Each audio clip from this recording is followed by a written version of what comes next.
Hello guys, welcome back to law Putra YouTube channel. और आज का टॉपिक है कि how to study CrPC, criminal procedure code को हम कैसे पढ़ें, उसकी डेफिनेशन को हम लाइफ लॉन्ग टर्म तक कैसे याद रख सके। गाइस, हमें पता है प्रोसीजर जो लॉ होता है वो सेम एज लाइक का एक्सपेरिमेंट होता है। यहाँ मैं एक्सपेरिमेंट इसलिए बोल रही हूँ कि जब तक आप एक्सपेरिमेंट नहीं करोगे प्रैक्टिकली, आपको एक्सपेरिमेंट हम कितना भी समझा दें, कितना भी रटवा दें, आप भूल ही जाते हैं। तो सेम लाइक प्रोसीजर कोड भी ऐसे ही होते हैं। प्रोसीजर कोड्स को अगर आप रियल लाइफ में फेस नहीं करोगे, रियल लाइफ में आप प्रैक्टिकल ही नहीं कर पाओगे, उसको एक्सपीरियंस ही नहीं कर पाओगे, तो आप कितनी बार भी याद कर लो भाई, एट अ टाइम आप उसको भूल ही जाते हो।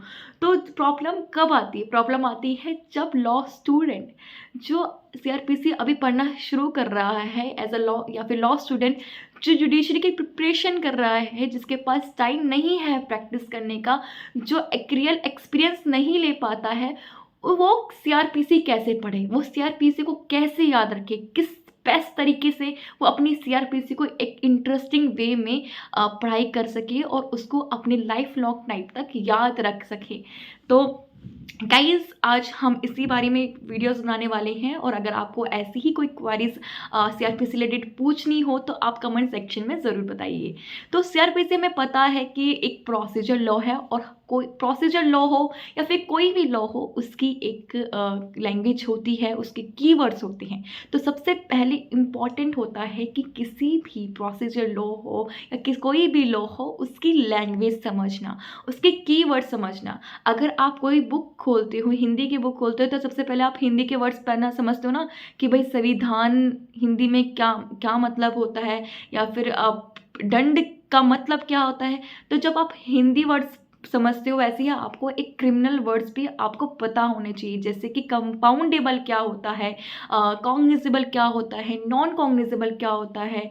तो ऐसे ही ये कीवर्ड्स होते हैं सीआरपीसी की।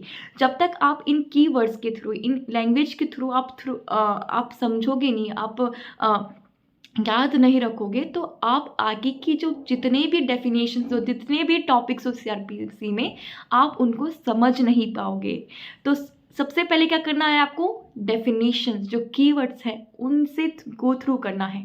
अब उनसे कैसे गो थ्रू करें भैया? मैं आपको यही नहीं बोलूँगी कि आप डायरेक्ट लाओ और आप डेफिनेशन सेक्शन 2 स्टार्ट करिए, डेफिनेशन जितनी भी आती है और आप उनको पढ़ते जाओ, आपको समझ में आ जाएगा। भाई ऐसे तो आपको एक दिन में समझ में आ जाएगा, 2 बार समझ में आ जाएगा, लेकिन जब आपको तीसरे टाइम कोई पूछेगा ना कि भाई बता दो, थर्ड डे पूछेगा, या फिर एक हफ्ते बाद भी कोई पूछेगा कि बता दो भाई 2W में क्या है, 2S में 2A में क्या है, 2D में क्या है, तो आप क्या होगे? कन्फ्यूज़ हो जाओगे।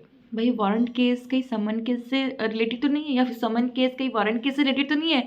तो भाई इसी कन्फ्यूज़न को दूर करने के लिए तो हम ही हैं। तो आपको अपनी कन्फ्यूज़न कैसे दूर करनी है? आपको डायरेक्ट सीधा उठा के नहीं पढ़नी है। आपको सबसे पहले कोई भी फ्रेंड हो, कोई सीनियर हो, कोई टीचर हो, कोई भी आपका गाइडर हो, सबसे पहले उससे समझना है कि वो क्या बता रहा है, डेफिनेशंस क्लोज पहले उनसे समझना है कि, और उनसे जब आप समझोगे, आप वीडियो भी दे सकते हो, जैसे ऑनलाइन यूट्यूब में बहुत सारी वीडियोस होती है, लॉ पुत्र की भी काफ़ी सारी वीडियोस होती हैं रेडी टू सीआरपीसी की डेफिनेशन से। तो सबसे पहले आपको कोई भी वीडियो, कोई गाइडर, कोई टीचर से आपको वो डेफिनेशन समझनी है, और आपको जितना समझ में आता है आपको वो राइट डाउन कर देना है। तब जाके आपको डायरेक्ट खोलनी है और डायरेक्ट से डेफिनेशन पढ़ना है।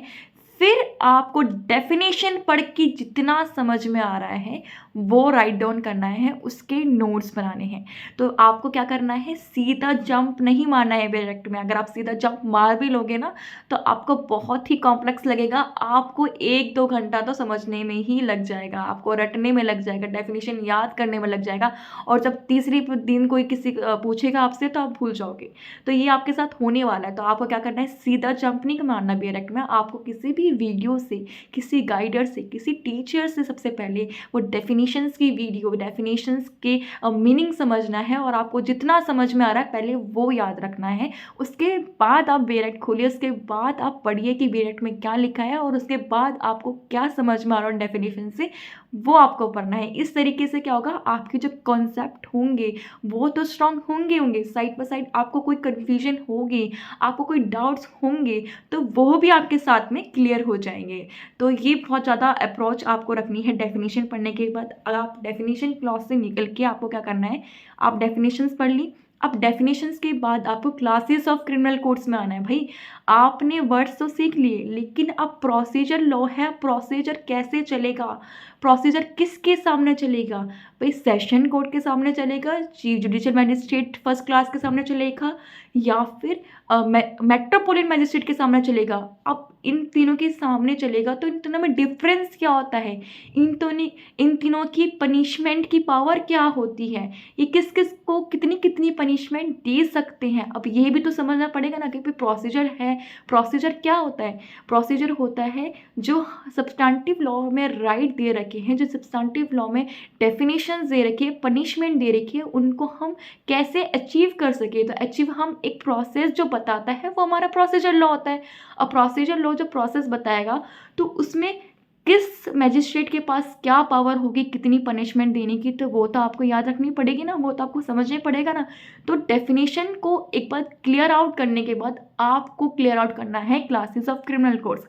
अगर आप सीधा डेफिनेशन के बाद टॉपिक्स में जंप आउट करते हैं, सेक्शन में जंप आउट करते हैं, तो आपको समझ ही नहीं आएगा कि जुडिशियल मैजिस्ट्रेट फर्स्ट क्लास का यहाँ पे क्यों यूज़ किया गया है, सेशन कोर्ट क्यों नहीं यूज़ किया, और सेशन कोर्ट के पास ये पावर क्यों नहीं है जो जुडिशियल मैजिस्ट्रेट फर्स्ट क्लास कर रहा है उसके पास पावर है।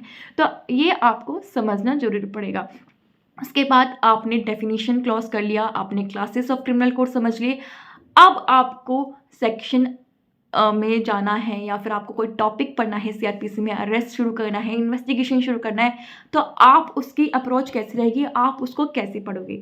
तो गाइस मैं आपको बताऊंगी कि अगर आपने कोई टॉपिक पढ़ना है, आपने सेक्शन 2 डेफिनेशन क्लॉज ख़त्म कर दिया, आपने क्लासेस ऑफ क्रिमिनल कोड्स अच्छे से समझ गए, अब आप जब कोई टॉपिक शुरू कर रहे हो, आप अरेस्ट शुरू कर रहे हो या फिर आप इन्वेस्टिगेशन शुरू कर रहे हो, तो आपको सेक्शन वाइज तो बिल्कुल भी नहीं जाना है कि भाई 41, 42, 43, 44 ये मत सोच के चलो पहले सब सेक्शन ही पढ़ेंगे। सेक्शन 41 में क्या था, 42 में क्या है, बेरट तो आप मत खोलो, मैंने बताया ना बेरट आप सीधा मत खोलो। तो सबसे पहले आपको करना है टॉपिक वाइज आपको अप्रोच रखनी है अपनी स्टडी की। अगर आप टॉपिक वाइज अप्रोच रखते हैं, आपने अगर अरेस्ट खोला है उसके पहले आप अरेस्ट पढ़िए, अरेस्ट का मतलब क्या होता है, अरेस्ट कौन कौन कर सकता है, क्या मैजिस्ट्रेट भी अरेस्ट कर सकता है, बताइए मुझे। तो आपको सेक्शन वाइज अप्रोच नहीं करनी है, आपको टॉपिक वाइज अप्रोच करनी है। और जब आप टॉपिक वाइज अप्रोच करोगे तो ऑटोमेटिकली आपके सेक्शंस कवर हो जाएंगे।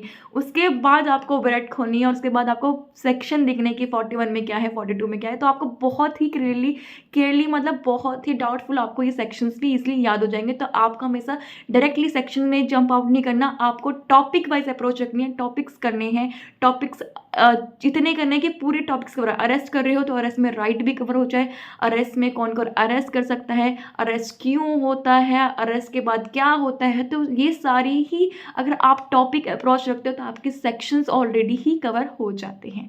तो गाइस ऐसे ही वीडियो जानने के लिए आप लॉ पुत्र को सब्सक्राइब करें, और आपको सीआरपीसी से रिलेटेड कोई भी क्वेरी, अगर कोई भी टॉपिक्स आपको समझना है तो कमेंट सेक्शन में ज़रूर बताइए।